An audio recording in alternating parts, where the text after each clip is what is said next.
Hi guys, welcome back. Thanks for joining me for another royal news video. So this video is predominantly to do with Harry and Meghan's latest appearance in New York. Meghan with her massive oversized pantaloons that look like that she parachuted in. I guess that's one way to take care of the extra security needed for these two and their egos.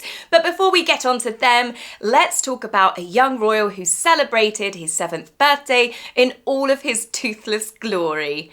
Prince Louis has just turned 7 years old and Catherine and William released a portrait, and I cannot believe how much he has grown even since Christmas. There was lots of photographs being shared, people's favourites of a young Prince Louis because, well, I think from an early age he's been the one to watch because he's so animated, he's so funny, he's so full of life. People have made flags of him at festivals. There are some iconic photographs of him because he is just such an enthusiastic and fun-loving little boy. But to see this photograph shocked me how much he has grown in such a short space of time, and how much does he look like his grandfather, Michael Middleton. Now the genes are very much strong with all of the 3 children between Catherine's side and William's side, and you can see a little bit of all of them in all 3 children. Obviously that's the way genetics work, but Michael Middleton's genes in Prince Louis is very, very strong. That was almost like a copy and paste.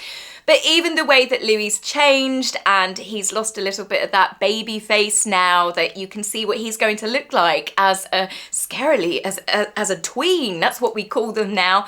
And yeah, it's just wonderful to see the children grow. I'm still so grateful that Catherine and William have continued in sharing these portraits every year. They don't have to, but they did one extra this year. They actually shared a video clip, a behind the scenes. It just gives a whole different dimension, doesn't it? I mean, it's lovely that they share the photographs, but to see the children actually their personalities off camera, when it's not just a lovely posed portrait, you get to really see their personalities shine through. And Prince Louis, nicknamed Boss Baby, he has always been a strong character, and I know that many royal watchers look forward to seeing him at royal events just to see what he'll get up to. But this one, I think, seeing Louis, how much he's changed just from Christmas to now, this one was a bit of a shocker. So what is not a shocker is the fact that Meghan and Harry went to New York and they had a 4-car motorcade. Honestly, I do think one is for them, the other 3 are for their egos, but as long as they're paying for it, they can have a 10-car motorcade as far as I'm concerned. But as for the security, Harry now just looks like he is part of the entourage. You saw them get out of the car. It's quite clearly not needed having this much security. There are no crowds being beaten back, are there? There's often a few members of the paparazzi which they have no doubt already pre-arranged. People do not care. You often see people just continuing to walk down the road. It is definitely all about ego. But one person's ego, which surely must be dented by now, is the hapless husband, Harry. Meghan gets out of the car and she completely ignores him. He looks like he's a member of the entourage, except the fact that they actually have jobs.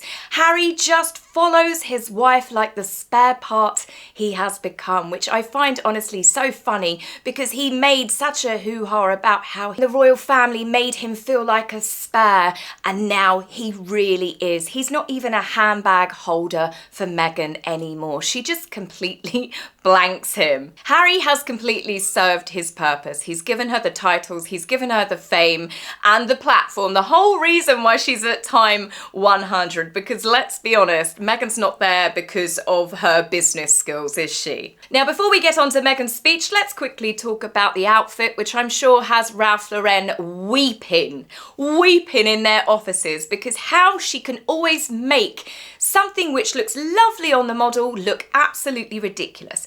Firstly, Meghan seems to think that she is a 6'2" supermodel. She is petite. When I think back to South by Southwest, she wasn't too different in height to Katie Couric, who I think is about 5'3", maybe 5'4".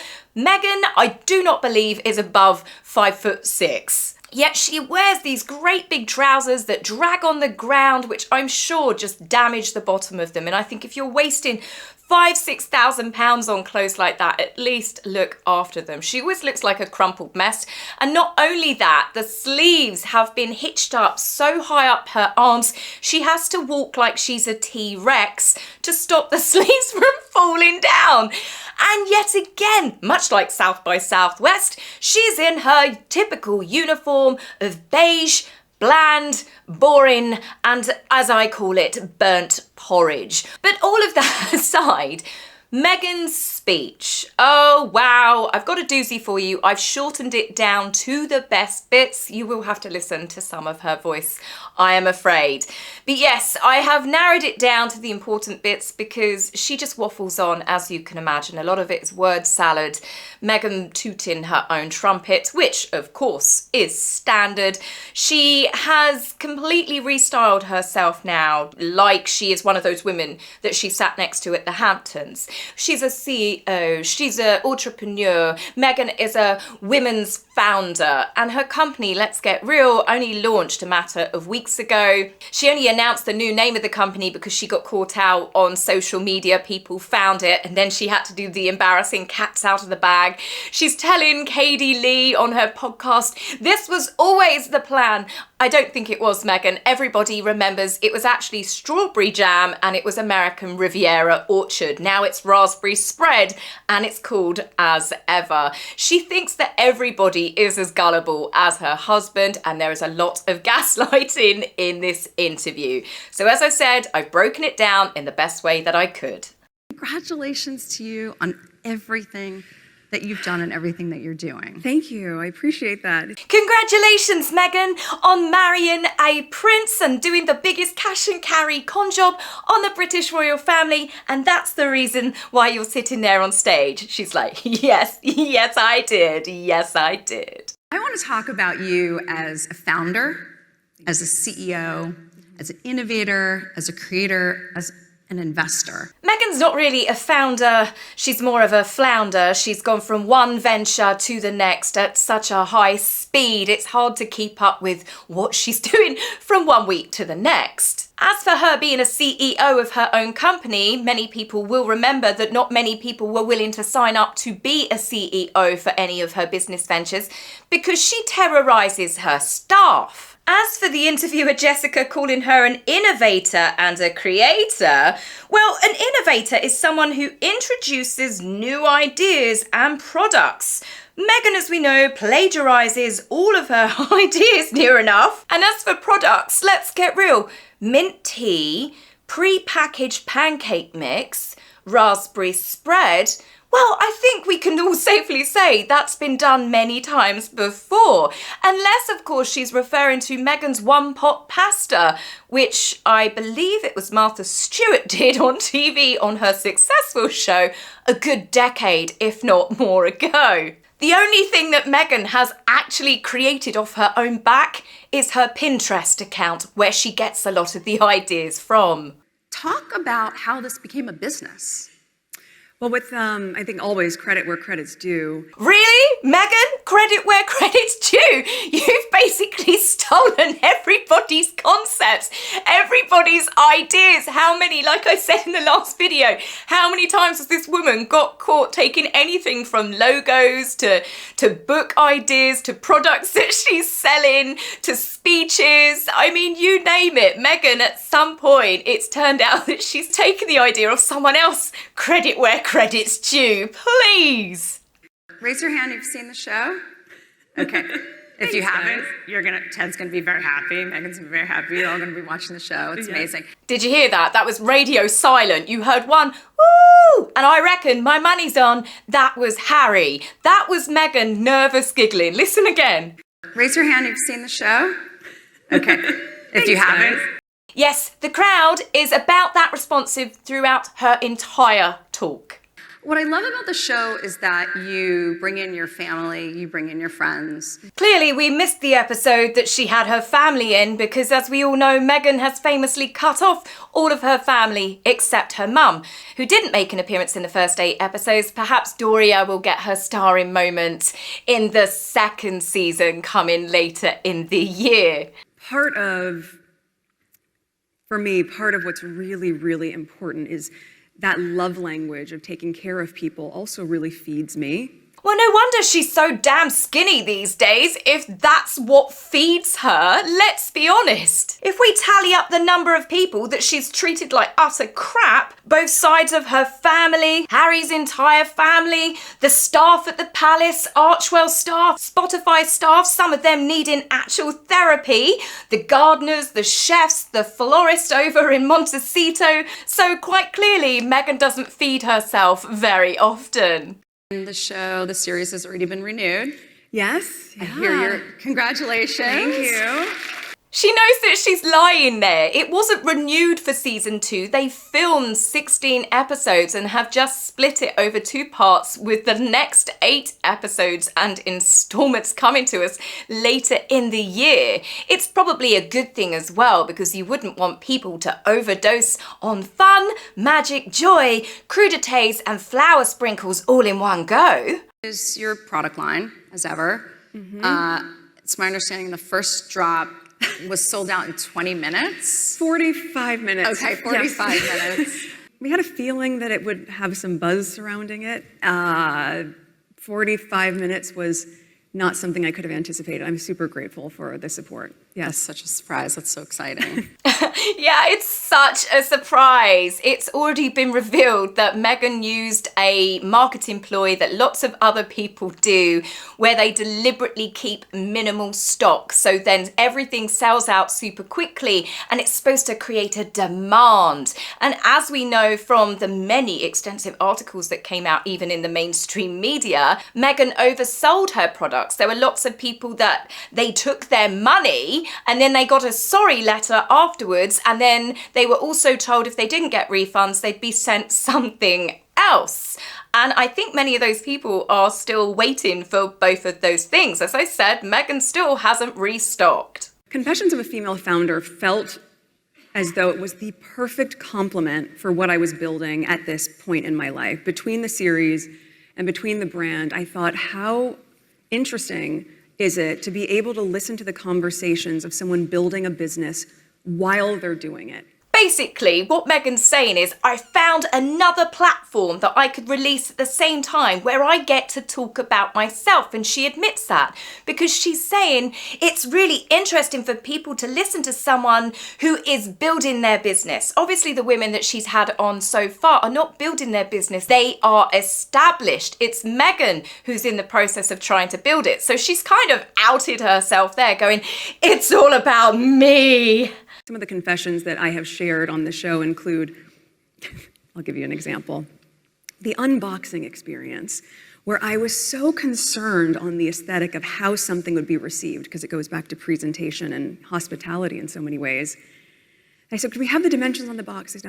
I said, well, I need to get the dimensions. They were finally able to give them to me, what the 3PL was going to have in the tissue paper, but I needed to see it and feel it. I needed my hands in it, which I think is part of, for me, my authentic self is really being involved in the creative and the granular. Unlike Meghan, I'm sure she normally has minions that she can bark orders at to do things like that. So I went online, I bought all these cardboard boxes, bought all the tissue paper and the filler and everything that should go inside, and I just sat there in my kitchen replicating this unboxing until I realized I think this is going to be the right metric and size that we're looking for. But the confession of that is, that's not glamorous. That's not what I think people imagine I'm doing in my kitchen, but it's important. So this is Meghan's confession on time 100, that she sat in her kitchen and she packed boxes and then unpacked them until it gave her the right vibes on a granular level. So she could envision, this is what people will see when they unpack her products. How is that a confession other than the fact that you clearly have way too much time on your hands? And as for her saying, I don't think that's what people think I'm doing in my kitchen. No, I think most people think, Meghan, you are stirring a cauldron.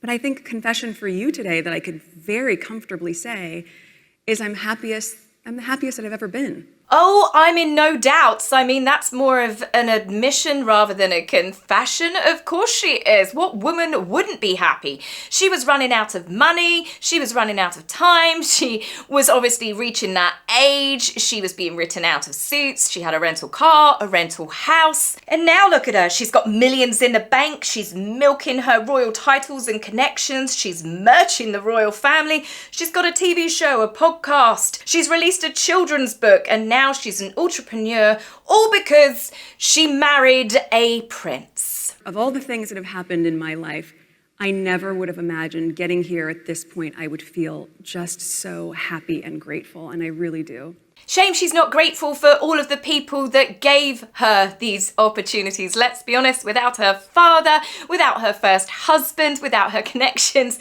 I suppose she probably doesn't really want to talk about the Soho House connections.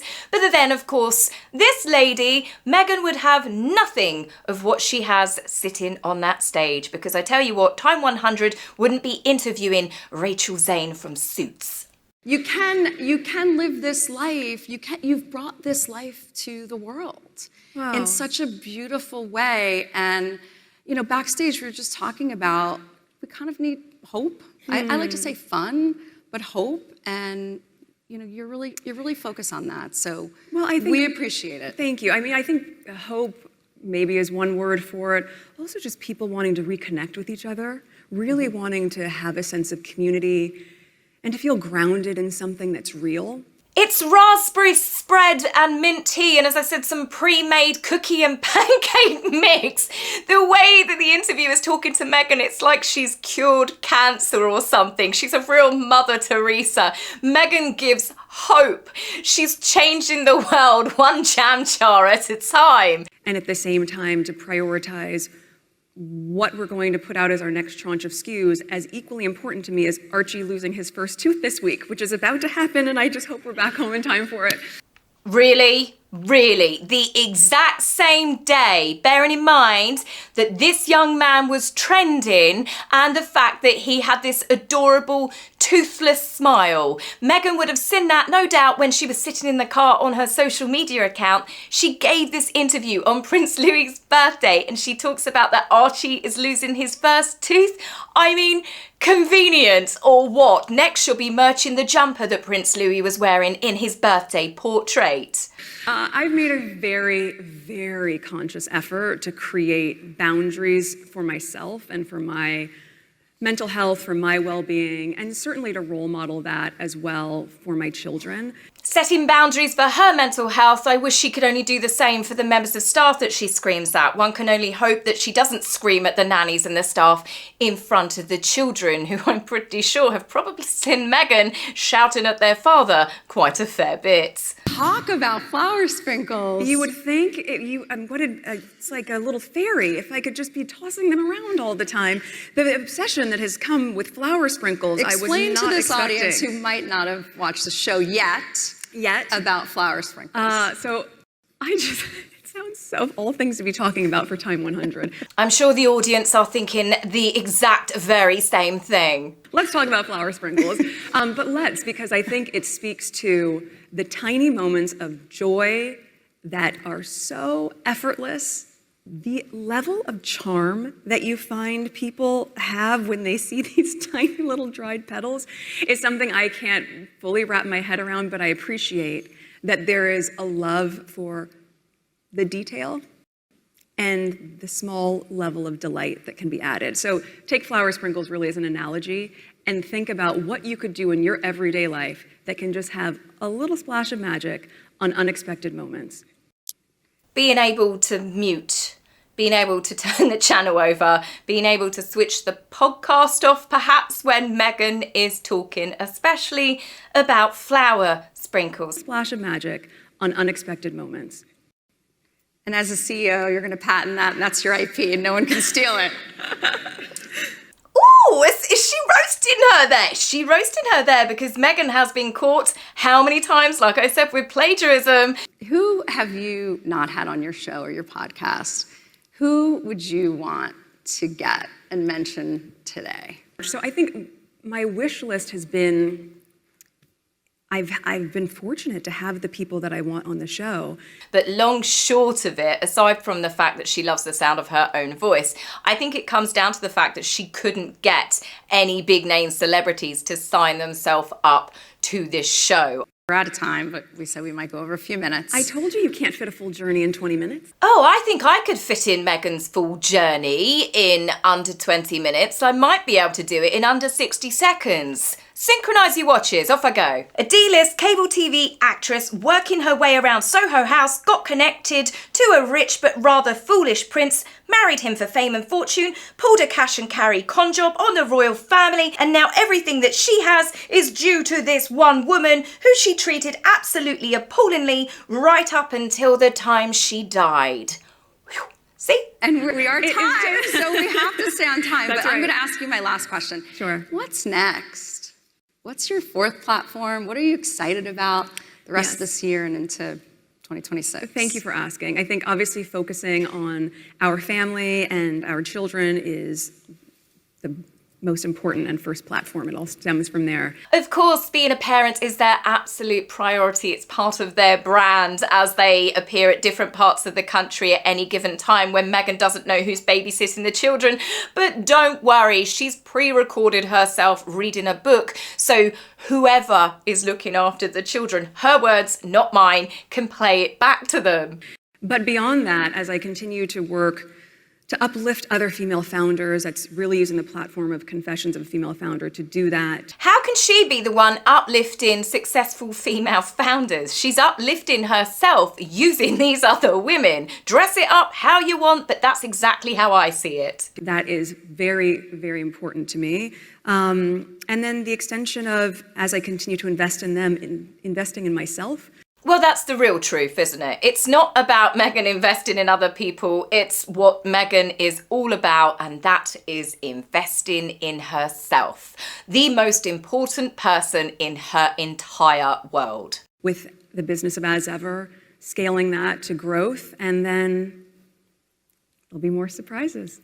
Can't wait. You can tell Jessica had checked out at this point. There'll be more surprises. Can't wait. Thank you, Meghan. Thank and you so much. congratulations again on appreciate it. everything. Thank you. So happy to have you here. Thank you. Oh, wow. Did you hear that? The audience are actually in the room with us as well. But that is very telling. They didn't cheer, they didn't whoop, even when she joked and she looked at them. The audience were at their most excited when Meghan had finished talking and she was leaving the stage. Thank you. So happy to have you here. Thank you. So Meghan didn't hang around very long in New York. She reportedly rushed back home to be with their eldest son because it's an important milestone, losing his first tooth. And Meghan, above all else, her priorities are being a mum that shows up. Harry, however, is spending a few more days away from his children because his skills are needed somewhere else. Prince Harry, the legend of aviation, will be appearing tonight at the Beverly Hills Hotel alongside other living legends of aviation, including NASA astronauts. No Gayle King and Katy Perry are not expected, but Morgan Freeman will also be there, as will John Travolta. They are all coming together to honour the fire crews and emergency services that worked on the Los Angeles fire that spread earlier in the year, causing mass devastation. Who knows, it might be a nice change for Harry to actually be honouring someone other than himself and his wife. So guys, that's it for me on this video. I will be back with you very soon where we will be talking about the real royals as well. Take care for now. Bye.